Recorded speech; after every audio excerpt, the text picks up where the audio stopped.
तो hello friends, कैसे हैं आप सभी। गुड मॉर्निंग आप सभी को। जैसा कि आप लोग स्क्रीन पर देख पा रहे हैं, फर्स्ट क्वेश्चन है, इन मैन एटविजम मीन्स, मतलब मनुष्य में पूर्वजता का मतलब है क्या है। मतलब फर्स्ट पे दिया लॉस ऑफ सम कैरेक्टर, कुछ गुणों का अभाव, कुछ गुणों के अभाव का हो जाना। बी दिया है नए गुणों का प्रकटन। सी दिया है परिवर्तन, वर्तमान गुणों में परिवर्तन। डी दिया है रिपेयरेंस ऑफ एसेट्रल कैरेक्टर, मतलब पैतृक गुणों का प्रवर्तन। चलिए, तो इसका राइट आंसर क्या हो जाएगा। मतलब मनुष्य में पूर्वजता का मतलब क्या होता है। मनुष्य में पूर्वजता का मतलब है कि पैतृक गुणों का प्रकटन। मतलब पूर्वजता में होता है कि एक अवधि के बाद एक जीव में एक फेनोटाइप लक्षण फिर से प्रकट होता है। कौन सा लक्षण? फेनोटाइप लक्षण। कौन सा लक्षण? फेनोटाइप लक्षण जो है फिर से प्रकट होता है। तो फेनोटाइप कैरेक्टर है ना। फेनोटाइप लक्षण फिर से प्रकट होता है ना। और ये ऐसे लक्षण को संदर्भित करता है जो किसी के तत्काल पूर्ववर्ती में मौजूद नहीं, हालांकि उसके पूर्वजों में उपस्थित है।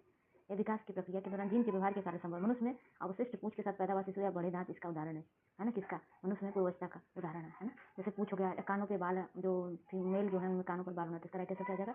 राइट आंसर हम लोग डी के साथ जाएंगे। तो फर्स्ट का राइट आंसर क्या हो जाएगा? टी। चलिए नेक्स्ट क्वेश्चन देख लेते हैं। चलिए नेक्स्ट क्वेश्चन क्या है हमारा।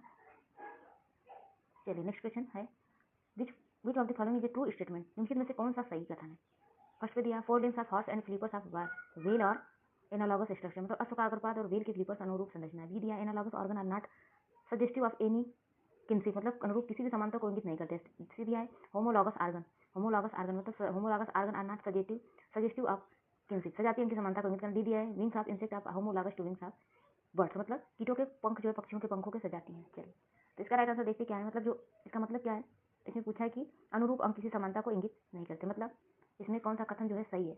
अनुरूप अंग जो एनालॉगस अंग है वो किसी भी समानता को इंगित नहीं करते हैं, क्योंकि अनुरूप अंग जो है विभिन्न जंतुओं के वे अंग है जो संरचना में भले भिन्न दिखते हैं लेकिन एक समान कार्य करते हैं। मतलब जो एनालॉगस है ना, जो एनालॉगस है उनका काम क्या है, उनका काम जो है दिखते समान है, दिखते भिन्न हो लेकिन काम जो है उनका समान है। क्या है? उनका काम जो है समान है।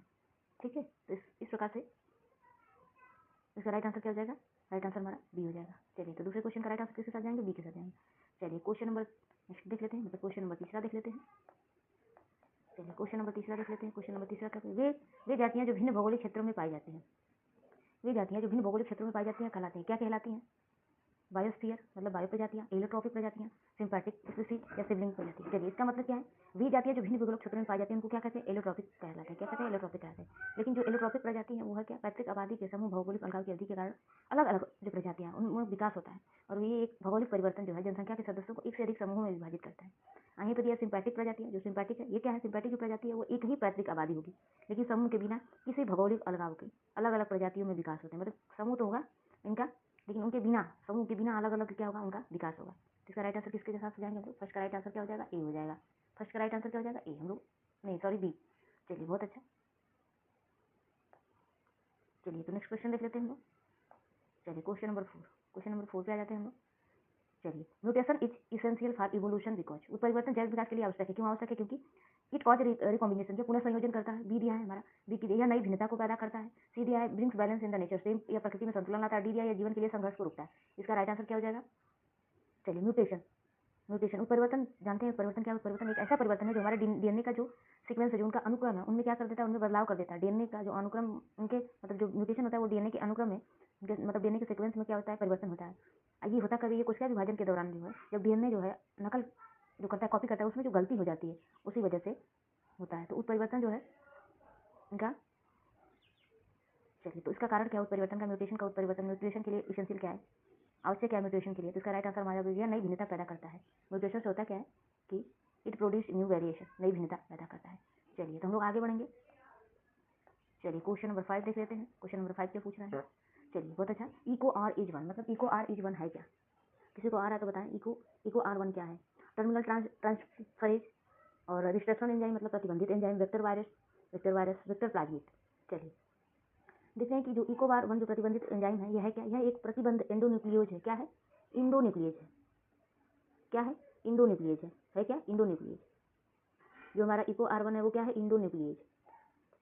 चलिए, इंडोन्यूक्लियेज, चलिए इंडोन्यूक्लियेज है। और जो इशोशिया कोलाई से पृथक होता है। कौन? इको आर वन जो इशोशिया कोलाई से निकाला जाता है।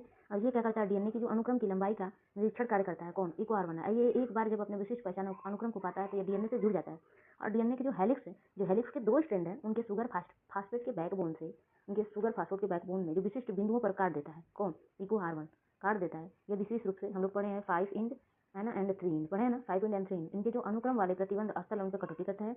और इसकी खोज जो है वो हार्वर्ड बायर की प्रयोगशाला में हुई थी। किसी EcoR1 की खोज जो है हार्वर्ड बायर की जो लेबोरेटरी है उसमें हुई थी। तो इसका राइट आंसर क्या हो जाएगा, ये क्या है, ये रिस्ट्रक्शन एंजाइम है। क्या है ये, एक प्रतिबंधित एंजाइम है। चलिए, तो EcoR1 का राइट आंसर क्या हो जाएगा, यह एक प्रतिबंधित एंजाइम है। क्या है, एक प्रतिबंधित एंजाइम है। चलिए, इसी के साथ हम लोग अगला क्वेश्चन देखेंगे। क्वेश्चन नंबर 6 हमारा, क्वेश्चन नंबर 6 क्या आ जाएगा, acidic character of DNA and RNA are due to, DNA RNA का अम्लीय लक्षण निम्न में से किसके कारण होता है, प्यूरिन बेस के कारण, pyrimidine बेस के कारण, शुगर अणुओं के कारण और फॉस्फेट ग्रुप के कारण। आप लोग जानते हैं कि जो DNA का जो बेस है उनको किसमें, प्यूरिन एंड pyrimidine में दो भागों में किया जाता है। प्यूरिन मतलब AG एडेनिन और ग्वानिन, और pyrimidine में CT मतलब साइटोसिन एंड थाइमिन, है ना। चलिए, यूरेसिल किसमें प्रेजेंट होता है, RNA में। यूरेसिल जो किसमें प्रेजेंट होगा, यूरेसिल हमारा RNA में प्रेजेंट हो जाएगा, है ना, RNA में यूरेसिल। चलिए, तो इसका राइट आंसर देख लेते हैं। इसका राइट आंसर क्या हो जाएगा क्वेश्चन नंबर 6 का, DNA तथा RNA का जो अम्लीय लक्षण फास्फेट समूह के कारण होता है। किसके कारण, उनका एसिडिक कैरेक्टर है वो किसके कारण होता है, तो फास्फेट समूह के कारण होता है। ठीक है, किसके कारण होता है, फास्फेट समूह के कारण। चलिए, तो DNA और RNA में जो न्यूक्लियाइड बने होते हैं वो न्यूक्लियाइड किसके बने होते हैं, न्यूक्लियाइड के जो शुगर है, जो न्यूक्लियाइड है उनका आधार जो वो शुगर होता है, और आसन्न न्यूक्लियाइड के फास्फेट के बीच रासायनिक बंधों के द्वारा जुड़े होते हैं। किसके द्वारा, केमिकल बॉन्ड के द्वारा एक दूसरे से जुड़े होते हैं। ठीक है, ये किसके द्वारा जुड़े होते हैं, तो केमिकल बॉन्ड के द्वारा एक दूसरे से जुड़े होते हैं। और इनका एक फास्फेट समूह में एक 3 फास्फेट समूह होते हैं। फास्फेट समूह को फास्फोरिक अम्ल के अणु के रूप में मौजूद होता है। तो इसका राइट आंसर क्या हो जाएगा, चलिए छठे का राइट आंसर क्या हो जाएगा, डी। राइट आंसर क्या हो जाएगा, डी मतलब फास्फेट समूह। चलिए,